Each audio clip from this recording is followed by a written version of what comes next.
మిడిసిపడుతున్నావే మిరపకాయ. ఆ మీనలాగా నీకు ఉందా దుమ్మ పొగరు? ఉన్న దాంట్లో తృప్తిగా బ్రతకాలట. ఏమిటో అబ్బా, మాకు తెలియదు కాబోలు ఆ విషయం. అసలు దానని ఏం లాభంలే. సంపాదించడం చేత కానీ నా మొగ్గుని అనాలి. అబ్బా, నోట్లో పంచదార పోసుకుని పిలిచినట్టు తీయగా పిలుస్తారు.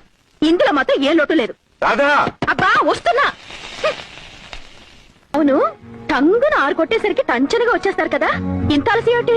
ఆఫీస్ లో కొంచెం పని ఎక్కువైంది.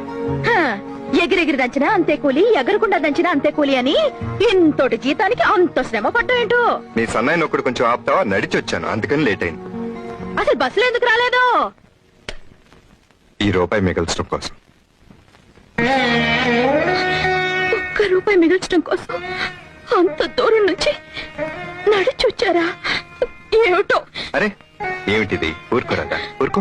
ఏమండి, ఉల్లి టేప్ రికార్డర్ కొనుక్కోవడం కోసం మీరు ఇంత కష్టపడితే నాకెంత కష్టంగా ఉంటుంది చెప్పండి. ఇష్టాలు తీరాలంటే కష్టాలు పడాలి. గాడిద గుడ్డు కంకర పాసు